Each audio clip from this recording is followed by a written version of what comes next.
Dice Heráclito en el libro de los fragmentos: lo contrario se pone de acuerdo, y de lo diverso la más hermosa armonía, pues todas las cosas se originan en la discordia. Soy Jorge León Correa. Esto es Bildung.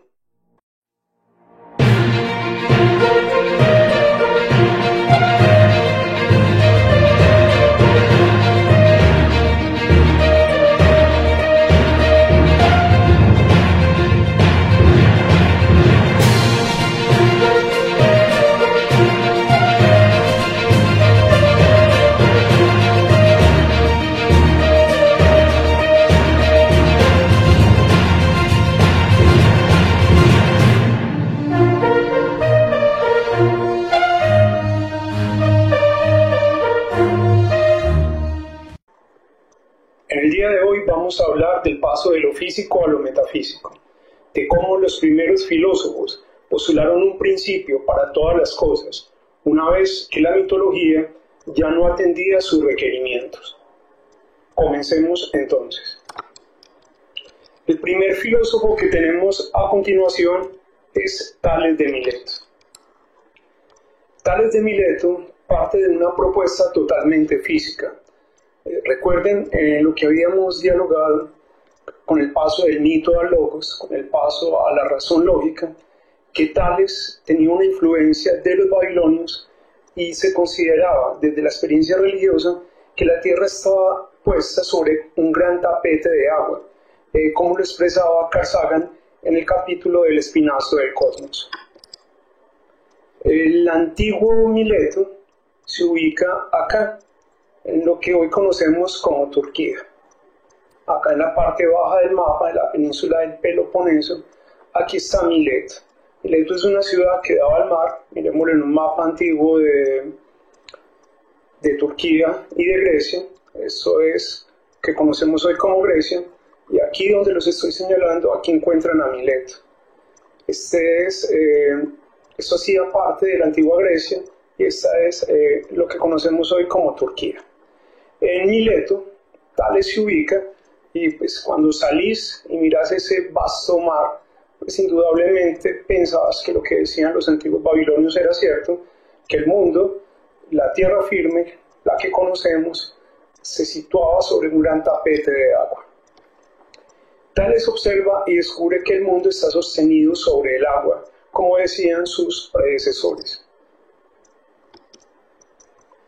Tales se da cuenta que en el agua hay movimiento, el agua comporta un ciclo, empezando con la evaporación, luego hay una condensación, y esta condensación termina en una precipitación cuando el agua se vuelve líquida otra vez. En este líquido sin fin es donde Tales sitúa la mirada y donde postula su primer principio. Tales abre las semillas, se da cuenta que estas contienen agua, que los seres vivos, los seres de la naturaleza necesitan agua para vivir, y que hasta el origen de la vida humana, la que conocemos, tiene un origen acuoso. El semen, el líquido seminal, el líquido de la vida, es un líquido acuoso, tiene consistencia como la del agua, de ahí que Tales llega a la conclusión que el agua es el principio de todo. Y como no está estática, como siempre se está moviendo, y es lo que necesitan los seres para vivir, concluye que es el origen de todo. El mundo se compone por agua, y Tales no estaba muy lejos, porque muchos siglos después la misma ciencia verificaría que el 70% de lo que somos nosotros como vida humana y otros seres que comparten con nosotros características semejantes es agua. Las cosas, por lo tanto, estaban hechas de agua, y la parte que se evaporaba de esa agua se volvía aire. Un discípulo de Tales de Mileto, Anaxímenes, también de esta misma ciudad, hace la pregunta que le tiene que hacer el discípulo a su maestro. La filosofía, de acuerdo a Fernando Savater, es como un gran mar, no como un gran río, sino como un gran mar lleno de corrientes, donde cada uno se sitúa o navega por la corriente que mejor le parezca. Anaxímenes de Mileto le hace a Tales la pregunta que cualquier filósofo hace para cuestionar, porque en filosofía no se trata solamente de aprender. Bueno, si el agua se mueve, ¿qué mueve al agua? Y llega a la conclusión de que es el aire. En el aire también hay un ciclo, y ese ciclo, que va de la rarefacción a la condensación, produce movimiento, y ese movimiento, así como lo decía Tales de Mileto, que el movimiento del ciclo del agua era el que le daba origen a los seres de la naturaleza, para Anaxímenes ese movimiento, el del aire, es el que produce los seres del mundo. Hasta ahí el cuento está muy bien contado, muy bien armado. Hasta que entra en escena este otro señor, que es Anaximandro. Y Anaximandro hace la misma pregunta que hizo Anaxímenes, y es ¿qué mueve al aire? Anaximandro, que no es ningún pendejo, y sabe que si pregunta ¿qué mueve al aire? Y a lo mejor alguien postula un elemento de la naturaleza, todos esos son filósofos de la naturaleza. Les llamamos también filósofos presocráticos porque estaban antes de Sócrates, ante la imposibilidad de postular un elemento de la naturaleza, desde el cual uno puede decir hay algo que mueve al aire. Anaximandro dice, no nos podemos hacer preguntas hasta el infinito, de tal manera que sí debe haber algo que mueva al aire, así como eso que mueve al aire es movido por algo más. Y eso que mueve al aire y que está moviendo al agua, yo no lo puedo determinar en este momento. De tal forma que Anaximandro postula lo indeterminado como el principio de todo. Para hacerse entender, Anaximandro compara esto con el apeirón. El apeirón era un espíritu en la antigua mitología griega que estaba por todas partes, creando muchas cosas, nadie lo veía, pero todo el mundo sabía que ahí estaba. Le preguntan a Anaximandro, bueno, pero es que es algo que tiene que estar en la naturaleza. Dice, obviamente, pero no sabemos qué es, porque si el primero postuló al agua y alguien llegó y le dijo, y que mueve al agua, y descubrió que era el aire, pues nos vamos a quedar respondiendo preguntas hasta el infinito, mirando qué mueve al aire y qué mueve eso que mueve al aire, y así hasta que no tengamos más respuestas. Como estos son personas muy sagaces, que piensan con la lógica, que saben que todavía no tienen herramientas para determinar eso que mueve al aire. Por eso Anaximandro postula lo indeterminado. Y a eso indeterminado, como lo había dicho, lo llama apeirón. Y es la primera vez que Anaximandro postula un principio metafísico, es decir, un principio que sale de la pura lógica. ¿Qué hace Anaximandro? Anaximandro empieza a observar. ¿Qué está observando? Observar la naturaleza para darse cuenta que sí hay un principio que lo mueve todo. Un principio que sale de la física, pero como no tiene cómo determinarlo, entonces llega a la conclusión que allí está, se puede pensar. Dicho de otra manera, ¿hay algo que mueve las cosas? Sí, yo no lo sé, ahí está. Simplemente lo que estoy diciendo es que es lógico que si al agua lo mueve el aire, al aire lo mueva algo más. Pero como no podemos seguir en esa línea de preguntas hasta el infinito, simplemente, y no podemos seguir porque son 5 o 6 siglos antes de Cristo, no se tenían las herramientas ni los conocimientos necesarios para eso, simplemente propone Anaximandro, yo digo que es algo que está ahí, que usted puede pensar, y lo puede pensar lógicamente. Ese principio es metafísico, porque por primera vez Anaximandro acude a algo que sale de la naturaleza, pero que no está en ella, se puede pensar. Lo metafísico es lo propiamente filosófico, es lo que se piensa. Lo único metafísico que está en la naturaleza y que nosotros podemos demostrar es nuestro pensamiento. Y la manera como lo demostramos es en el aula, en la escritura, en la comunicación lógica y formal. Y ya otras cuestiones, lo que tienen que ver con la religiosidad, con los espíritus, con los fantasmas, con el más allá, son términos metafísicos, pero que yo no puedo demostrar. Puedo hablar de ellos, pero no los puedo hacer visibles ni creíbles para todos. Si eso fuera así, pues todo el mundo creería en las mismas supersticiones, en las brujas, en las hadas, en los duendes y en los mismos conceptos religiosos.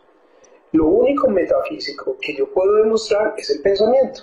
De ahí que tiene mucha lógica cuando Anaximandro diga, sí, hay un primer principio, pero en este momento no tenemos cómo determinarlo. Continuemos. Este entonces es el punto de partida del cual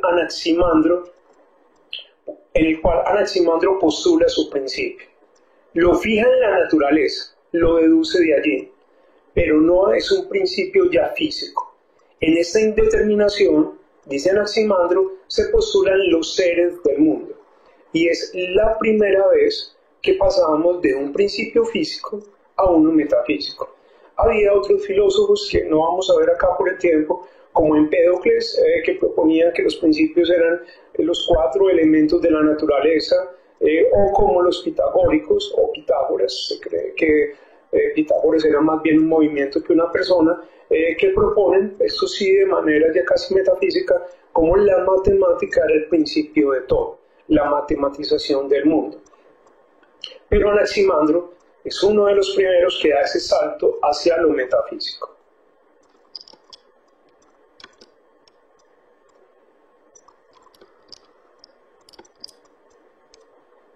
Con Anaximandro como antecedente, pasemos a un filósofo que se atreve a pensar algo ya metafísicamente posible, y es Heráclito.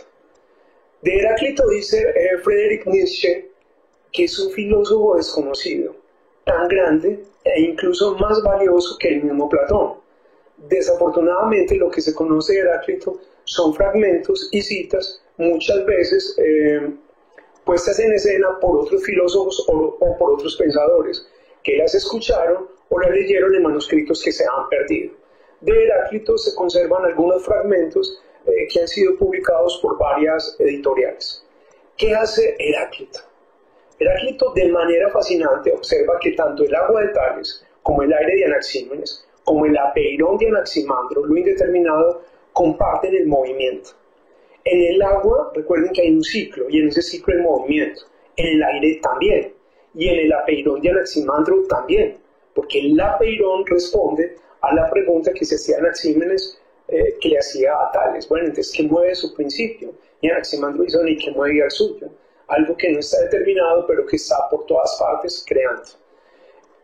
Heráclito, que no es tonto, se da cuenta que estos filósofos todos comparten un mismo, o tienen una constante, que es el movimiento. El movimiento es el cambio constante, el devenir, el llegar a ser. Para Heráclito, entonces, ese primer principio se llama logos. El logos es lo que les acabo de mencionar, es el núcleo que se despliega, es lo que nunca está terminado. Si lo ponemos en otro contexto y les pregunto a ustedes cuál es su devenir, cuál es su llegar a ser, lo más probable es que me digan es terminar este curso, aprobarlo, pasar el año. Si les pregunto más adelante, me van a decir que su devenir más próximo es ser bachilleres y luego ser profesionales. Pero para eso hay que cumplir ciertas etapas. Entonces, ese devenir es lo que más próximo vamos a llegar a ser, si es que podemos llegar a hacer algo, si nada se interpone, un accidente o la muerte, en fin, muchas cosas trágicas que pueden pasar en la vida porque la vida es contingente. Continuemos. Ese logos lo encuentra Heráclito en la naturaleza. ¿Por qué? Porque Heráclito dice que la naturaleza es una constante lucha de contrarios, que hay una tensión entre el amor y el odio, la guerra y la paz, la oscuridad y la luz, y todos los contrarios que ustedes se quieran encontrar en la naturaleza. Esas fuerzas opuestas lo que hacen es tensar, y en ese constante tira y afloje de una y otra se produce un movimiento, y ese movimiento es para Heráclito la razón de ser o el principio de todo. En ese logos, como lo llama él, que es la inteligencia ordenadora, ese logos surge a partir de esa tensión dinámica, de lo que les decía, que muestra que en la naturaleza todo cambia, que nada permanece, que siempre estamos llegando a hacer algo, que eso solamente se termina cuando dejamos de existir, cuando desaparecemos. En esa tensión es donde surgen los seres del mundo. Y tiene mucha razón Heráclito, porque si nos damos cuenta, Tales decía, en el movimiento del agua se producen los seres. Anaximandro y Anaxímenes decían lo mismo de sus principios. Y es en ese movimiento donde dice Heráclito, o donde postula mejor Heráclito, es que se producen los seres del mundo.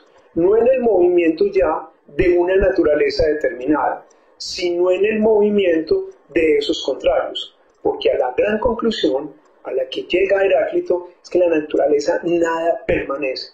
Todo está en constante cambio. Y ese constante cambio, esa tensión entre la guerra y la paz, ese movimiento es el que le da lugar a nuevos acontecimientos dentro de la naturaleza. Lo que hace Heráclito es magnífico, porque Heráclito por primera vez postula un principio salido de la lógica. Mire que todos son filósofos de la naturaleza, todos parten de lo que habían observado los otros, y todos parten de sus propias observaciones. Es como decía Carl Sagan, en ese capítulo que les mostré del espinazo del cosmos, todos se vuelven científicos, digamos que científicos entre comillas, porque el concepto ciencia todavía no existía. Heráclito llega incluso a postulados mucho más ambiciosos. Si para Heráclito todo deviene, Heráclito llega a postular que el tiempo como tal es una cuestión inexistente. Porque si todo deviene, todo cambia, postula Heráclito que nadie se puede embarcar dos veces en un mismo río. Algunas personas lo traducen de otra manera. Que nadie se puede bañar dos veces en un mismo río. Porque como todo es fluir, usted no va a capturar el instante. Usted solamente tiene conciencia de ese fluir.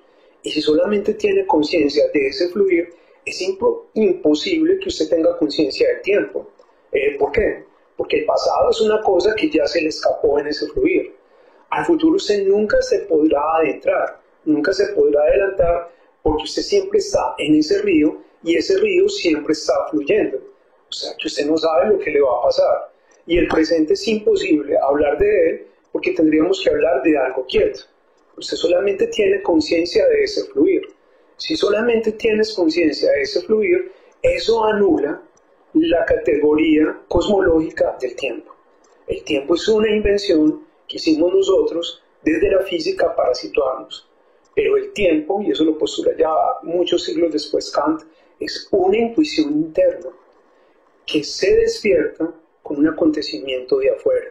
Es algo que intuimos, pero no es algo real.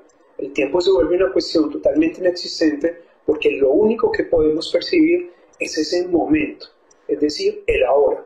Si solamente podemos percibir el ahora porque todo está cambiando, según Heráclito, es imposible hablar temporalmente de pasado, presente y futuro. Porque si volvemos a la metáfora del río, yo nunca voy a capturar eso. El río siempre está fluyendo, no lo puedo represar, no puedo contener el pasado, tengo fragmentos de él y a veces se van, son frágiles, son fluctuantes como al mismo tiempo. No puedo contener ni siquiera el instante, porque el instante va cambiando una y otra vez y no sé qué puede pasar más adelante, porque no me puedo adelantar en ese correr, no me puedo adelantar en ese fluir del río al futuro. Siempre voy a estar en un momento o en un instante eterno. Heráclito, en otras palabras, lo que está postulando es la eternidad como la conciencia perenne de la hora. Es decir, solamente tenemos conciencia del instante y eso es lo que vamos a vivir una y otra vez y ahí está o ahí radica la eternidad y eso anula la concepción clásica que nos han explicado del tiempo como si fuera pasado, presente o futuro. Eso es un paréntesis que lo quería acotar porque es que la importancia de Heráclito es infinita y es muy grande. Continuemos. Como la filosofía les había dicho que se concibe como esa constante de interrogantes entre una y otra persona, todos esos filósofos estaban más o menos en la misma época, algunos conversaban con otros otros llegaron a escribir y leyeron, pues la filosofía como es un constante preguntar. Parménides, que no se queda quieto, cuestiona a Heráclito. Y la pregunta que hace Parménides, o mejor, la reflexión que suscita es que todo no puede ser devenir. Debe haber algo que debe permanecer para que surjan las cosas. Y en ese sentido, Parménides tiene algo o mucha razón. Ya ustedes verán con quién se quedan. Porque es que la filosofía no se trata de saber quién tenía la verdad. La filosofía se trata de saber por dónde o en qué corriente me meto yo y ahí me dejo llevar. Pero ¿por qué tiene razón Parménides en este punto? Porque Heráclito postula que todo cambia.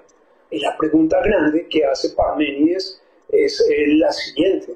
Si todo cambia, si todo está en constante transformación, entonces explíqueme una cosa. Si todo está en constante transformación, si todo cambia, explíqueme una cosa. Nada va a permanecer. Eso que va a cambiar constantemente llegará un momento en que va a desaparecer. Y si nada permanece, no podemos postular un principio de las cosas, porque todo eso que hay en la naturaleza va a desaparecer. ¿Qué hace Parménides? Parménides escribe un poema, y un poema referido a la naturaleza. Un poema lleno de metáforas para llegar a la conclusión que el principio de todo va a ser el ser. ¿Y por qué el ser como principio? Porque en la naturaleza, expresa Parménides, todo es. Las cosas son. El aire es, el agua es, la paz es, yo soy. Si todo en la naturaleza es, si no puedo aventurar que la nada es posible, el ser será el principio de todo. Y vamos a ver cómo empieza a desenredar esto Parménides. Entonces, para refutarle el cambio a Heráclito, Parménides postula lo siguiente. Si todo se mueve, y ya se los había dicho, nada puede permanecer. Y de la nada no puede salir algo, porque al postularla como pensamiento, la nada ya se convierte en algo. Para que me comprendan, si yo digo nada, ya es algo. ¿Qué? Un pensamiento, un fonema, la palabra que acabo de expresar, pero la nada se convierte en algo. Entonces, si la nada se convierte en algo, si ya es como pensamiento, la nada es imposible de pensarla, porque al decir nada ya es algo. De tal manera que la nada también es. Si la nada es, y toda la naturaleza es, debo concluir, afirma Parménides, que el ser es el principio de todo. Esa permanencia es metafísica. Parte de la observación de la naturaleza y llega a una conclusión lógica. Algo debe permanecer si se quiere postular un principio. Y eso que permanece es el ser. Por este ser de Parménides es la gran pregunta que se hace la filosofía desde esa época, 5 siglos antes de Cristo, hasta el siglo XX, hasta Martin Heidegger. ¿Por qué la pregunta por el ser? Porque para Parménides, este ser era uno, eterno e inmutable. No podía cambiar. Debía haber algo en la naturaleza que permaneciera siempre. Y ese algo que debía permanecer es el ser. Porque como lo habíamos dicho, si en la naturaleza todo es, no se puede concluir o no se puede llegar a una formulación como lo pretendía Heráclito de que todo fluye, porque la gran pregunta de Parménides es si todo fluye, entonces todo va a cambiar y no podemos saber cuál es el principio de todo. Si en la naturaleza todo es, porque inclusive la nada es algo, el principio de todo debe ser el ser. Parménides le puso características, dijo que era uno, que era eterno y que era inmutable, que no podía cambiar, pero nunca dijo qué era el ser. Así que esa es la gran pregunta, el rompecocos para la filosofía durante más de 25 siglos.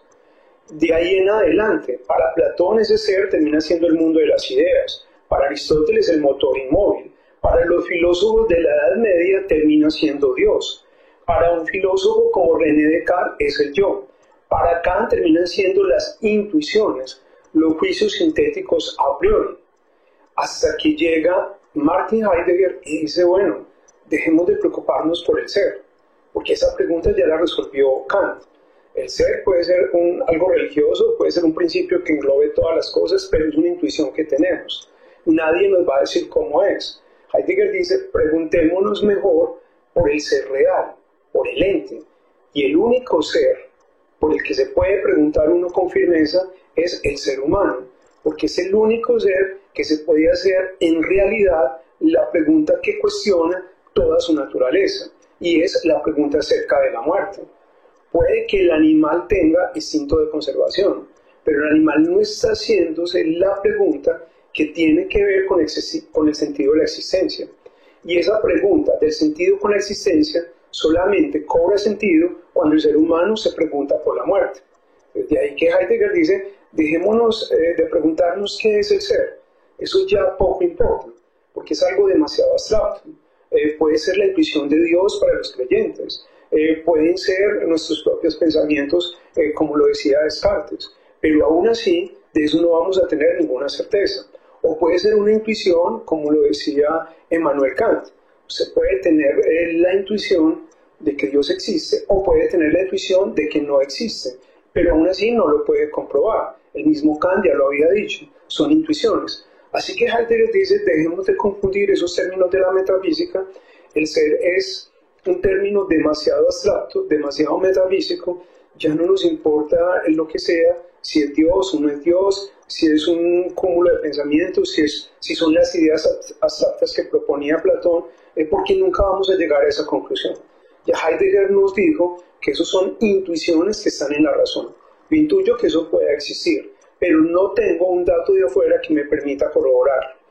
De ahí que Heidegger dice, preguntémonos en realidad por el ser que vale la pena preguntarse, y es por nosotros. ¿Y por qué vale la pena preguntarse? Porque nosotros cobramos sentido de nuestra existencia cuando nos damos cuenta que nuestra vida es efímera, que nuestra vida puede terminar. Y ahí es cuando la existencia se vuelve de otra manera.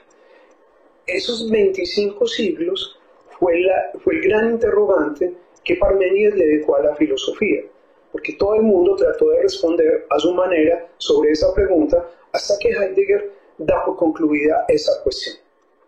La importancia de Parménides para la filosofía, aparte de la postulación del ser, aparte de la gran pregunta por la que todos los filósofos han deambulado durante toda la historia de la filosofía, va mucho más allá de eso. Parménides, en su poema de la naturaleza, propone un camino del conocimiento.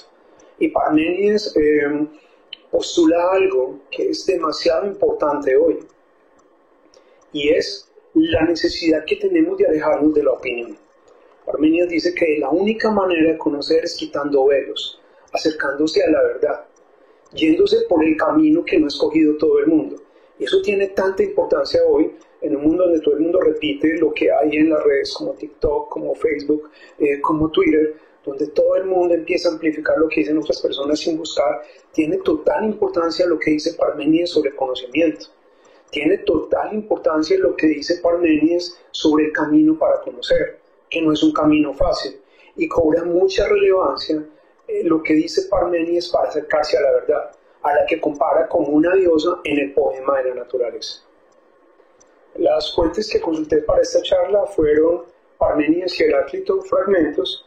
Es una edición de Aguilar, pero que Orbis la saca dentro de esta colección. La pueden conseguir en la red. También los filósofos presocráticos en la colección de Artaya, de Tales a Demócrito, que esta también la pueden conseguir muy fácil en la red. Y por último, un libro fascinante sobre Heráclito de Martin Heidegger.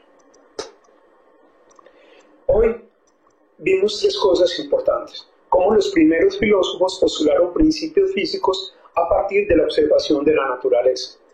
Segundo, cómo la filosofía se convierte en un gran entramado de corrientes donde uno se deja atrapar por una o por otra y se parece al mar, donde todo el mundo no está yendo por el mismo lado. Tercero, vimos el paso de los principios físicos a los metafísicos a partir de la propuesta de Anaximandro y luego de las propuestas de Heráclito y de Parménides.